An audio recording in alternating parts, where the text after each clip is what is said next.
Is there water on the moon? The obvious answer seems to be no. In this repository of water that they found on the moon.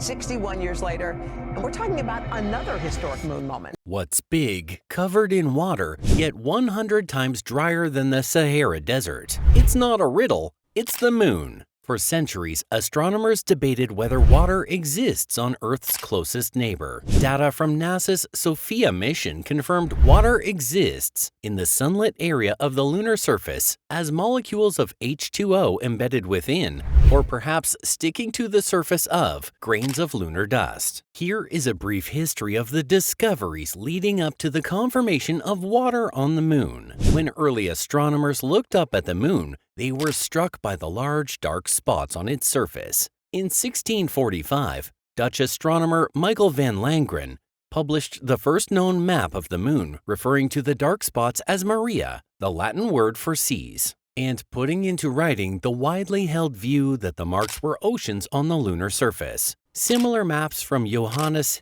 Hevelius 1647, Giovanni Riccioli, and Francesco Grimaldi 1651 were published over the next few years. We now know these spots to be plains of basalt created by early volcanic eruptions, but the nomenclature of Maria, plural, or mare, singular, remains. Let's fast forward to 1892, when American astronomer William Pickering rocked the lunar boat. He made measurements that led him to a startling conclusion. The moon had no atmosphere to speak of. Imagine, no clouds, no air to breathe, and that led to a pretty obvious assumption. No water, right? Theoretical physicist Kenneth Watson stepped up in 1961 with a groundbreaking paper. He introduced the concept that water ice could lurk in the moon's permanently shadowed regions. These are the spots where sunlight never reaches. Watson's theory was like a spark in the dark, igniting the possibility of lunar water. Fast forward to the legendary Apollo era, the late 60s and early 70s. Humans finally set foot on the moon. The Apollo missions gave us a front row seat to the lunar landscape, and scientists had a golden opportunity to hunt for water. But to everyone's surprise, soil samples brought back by the astronauts seemed bone dry. The conclusion? The moon was deemed a waterless wasteland, and the topic of lunar water went on the back burner for decades. It's incredible how science can swing back and forth like a pendulum, and our understanding of the moon's water, or lack thereof, was far from settled. Skip ahead to the 90s, and NASA's Clementine mission graced the lunar orbit in 1994. This spacecraft was on a mission to unlock lunar secrets,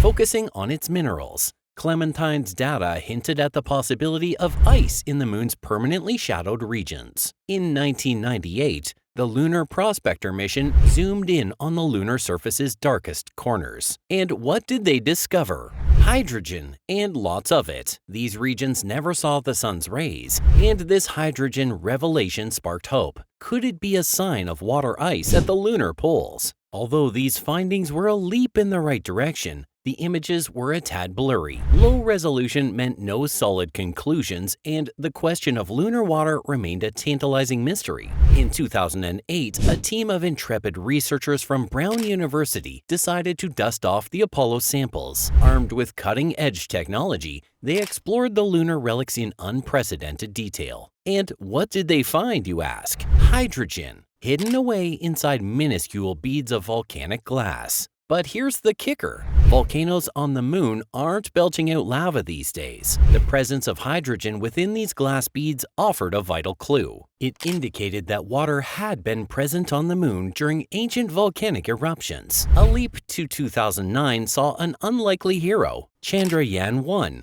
Cassini, and Deep Impact, coming together to reveal more lunar secrets. These spacecraft, though not primarily designed to seek out lunar water, made some thrilling discoveries. The Indian Space Research Organization's Chandrayaan-1 and NASA's Cassini and Deep Impact missions stumbled upon signs of hydrated minerals, represented by oxygen and hydrogen molecules, in sunlit areas of the moon. The catch? Scientists were still debating whether they were glimpsing hydroxyl OH, or the good old H2O. And to make things even more intriguing, they pondered if the hydration levels depended on the time of day. In 2009, something extraordinary unfolded in the lunar skies. The Lunar Crater Observation and Sensing Satellite, LCROSS, and the Lunar Reconnaissance Orbiter, LRO, embarked on a joint mission. LCROSS didn't hold back. It deliberately sent a projectile crashing into a lunar crater believed to house water ice.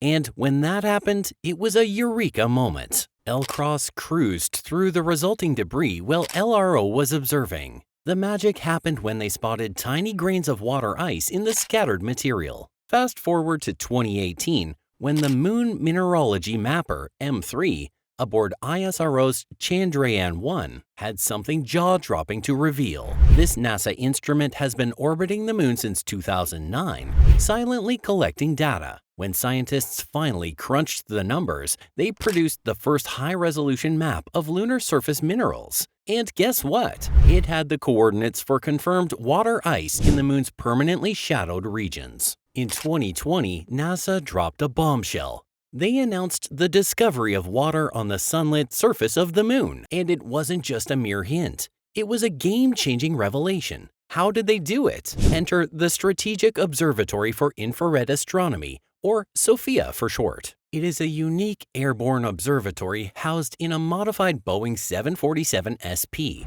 that made headlines in October 2020 with its groundbreaking discovery of water on the moon. This discovery has significant implications for the future of lunar exploration, as it challenges our previous assumptions about the moon's surface and opens up new possibilities for sustainable human presence beyond Earth. SOFIA's primary function is to observe celestial objects and phenomena in the infrared spectrum. Its 2.7-meter reflecting telescope is capable of making precise measurements that are challenging to achieve from ground-based observatories. In collaboration with the German Aerospace Center, DLR, NASA has been using SOFIA to unlock the mysteries of the cosmos. The lunar discovery by SOFIA was a game-changer. For a long time, it was believed that the moon's surface was incredibly dry, with any water limited to the permanently shadowed regions near the lunar poles. However, SOFIA detected water molecules, H2O, on the sunlit surface of the moon, particularly within Clavius crater, one of the moon's largest craters visible from Earth. This revelation challenged our understanding of lunar water distribution. The implications of this discovery are profound. Water is a critical resource for human exploration and potential colonization of the moon and beyond. It can be used for drinking water, for the production of oxygen and hydrogen, and as a source of rocket fuel. The availability of water on the moon could significantly reduce the cost and complexity of future lunar missions and facilitate long-term stays on our celestial neighbor. The presence of water on the moon has inspired plans for lunar resource utilization and in situ resource utilization, ISRU technology development. Scientists and space agencies are now exploring ways to extract and utilize this valuable resource, reducing the need to transport water from Earth and enabling more sustainable lunar exploration. NASA's Artemis program, which aims to return humans to the moon and establish a sustainable lunar presence, has been energized by SOFIA's discovery. Water on the moon represents a critical building block for these ambitious plans. It could serve as a stepping stone for human missions to Mars and beyond,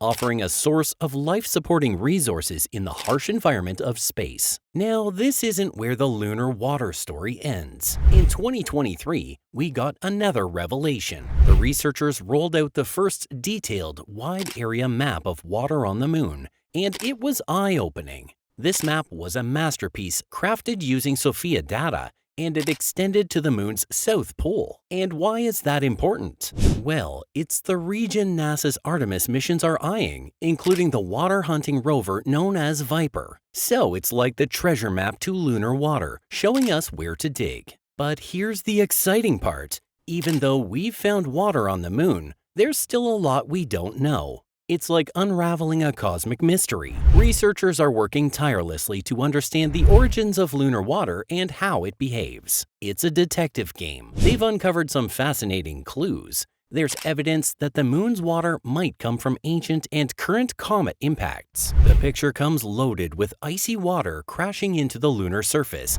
leaving traces of water behind. Then there are icy micrometeorites, tiny cosmic particles that collide with the moon, possibly contributing to its watery secrets. And let's not forget lunar dust. Yes, even the moon has its dust. These tiny particles might be interacting with the solar wind and playing a role in the lunar water tail. So there you have it, folks. The moon isn't the dry, barren world we once thought it was. It's hiding its watery secrets, and we're on the verge of unraveling them. This discovery could be a game changer for future lunar exploration and potentially pave the way for sustainable moon missions. If you found this cosmic journey as captivating as we did, don't forget to hit that like button and subscribe for more.